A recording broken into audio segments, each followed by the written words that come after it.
Oh, ganda. Mga idol, pwede rin dito mag-overnight. Pwede kayo mag-camping. May mga campsite sila dito sa baba. Ang ganda ng ayos ng kubo na ito. Ayan. Ito yung pool sa baba. Tapos meron pa doon sa taas.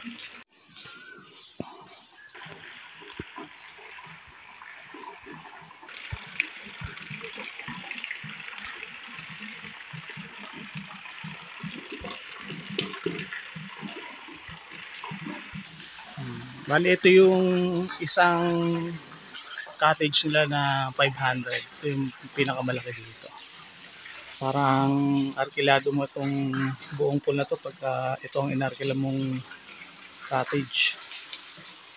Tapos meron pang hagdan dito. Pwede ka umikot dyan. Punta roon, ang baba mo dyan sa kabilang hagdan na yan. Diba? Ganda.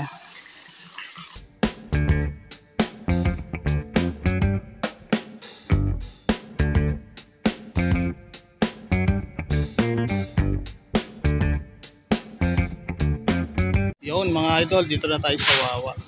Yung pupuntahan natin dito sa kanan. Kakanan tayo dyan, pupuntang Parawagan. Pagka diniretso yan, papunta po ng Wawa Dam yan. Dito tayo sa kanan. Ito mga idol, matadaan natin yung Micarix Private Pool and Events Place. Yan. Yan yung loob. Parang 4K ata ang arkila dyan. Tapos dito, school daw itong ginagawa rito eh. Ayan o.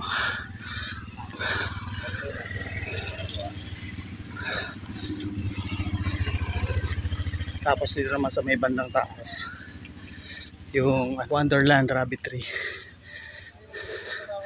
Yan, may resort din dyan mga idol sa baba. Mga idol, yung sa may pakaliwa, papuntang Mary's Garden. Kakanan tayo. Pagkaahon natin dyan sa may paahon na yan, malapit na yung LJC Tagum Paraiso. Ito na mga idol, dito na kami sa LJC Tagum Paraiso. Yan. Madali naman hanapin to mga idol. Pagkaahon nyo tapos nakita nyo yung building na kulay blue niyan, dito lang yan, halos sa kabilang side. Yan, dito, pababa. Puntahan natin yan. Tao po! Morning!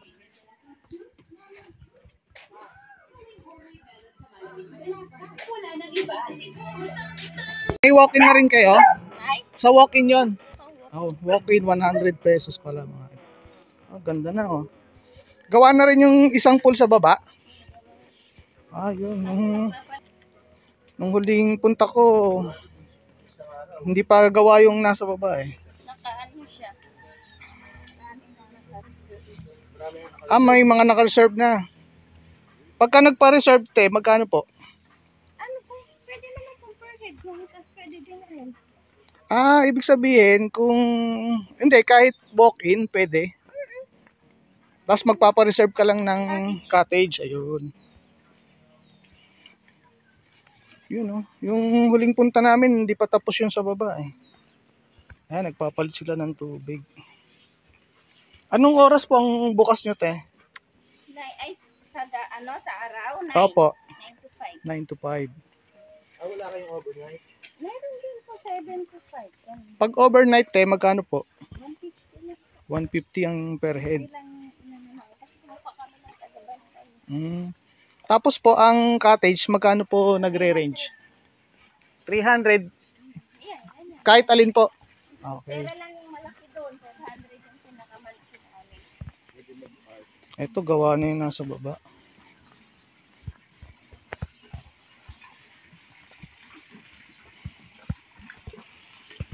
Ayan. Morning sir. Yan si kuya. Ang ganda ng kubo oh. Mga idol. Ay, nagpapalit sila ng tubig. Oh, ganda.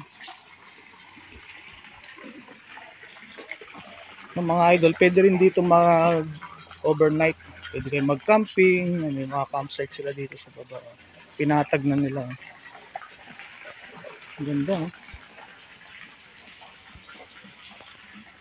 Ang ganda ng ayos ng kubo na to. Ayan. Ito yung pool sa baba. Tapos meron pa doon sa taas. Ayan, nagpapalit sila ng tubig. Busy sila ate, tsaka si kuya. Nagpapalit sila ng tubig dito, mga idol. Ayan, galing yan sa sa pump. Meron silang water pump kasi mahina ang tubig ngayon sa ilog. Sa bundok mahina ang tubig.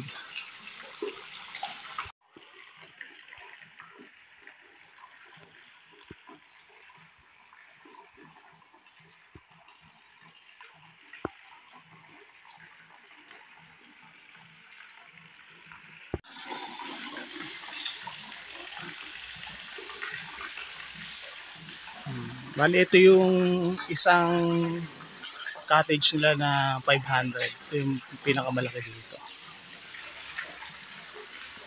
Ganda, no? Pag nandito ka, ang ganda ng view, mga idol. Oh, di ba? Parang arkilado mo itong buong pool na to pagka ito ang inarkila mong cottage. Tapos meron pang hagdan dito. Pwede ka umikot dyan. Punta roon, ang baba mo dyan. Sa kabilang hagdan na yan. Diba? Ganda.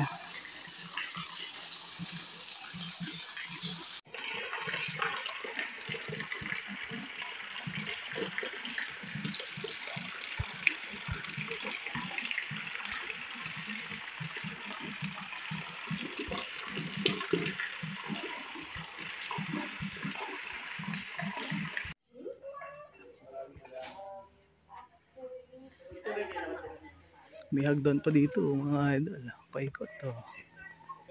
Diba? Doon ka bababa sa kabila. Ay, ganda ng usa nila, oh. Ibang klase.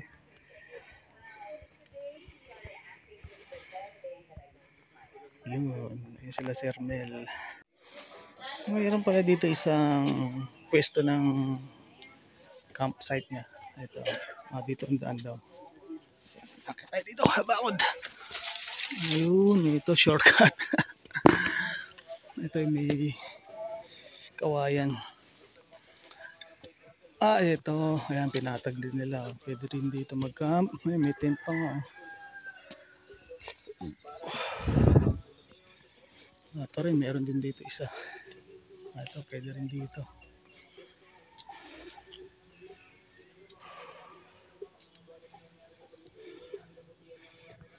Yung po'y bundok ng Parawagan.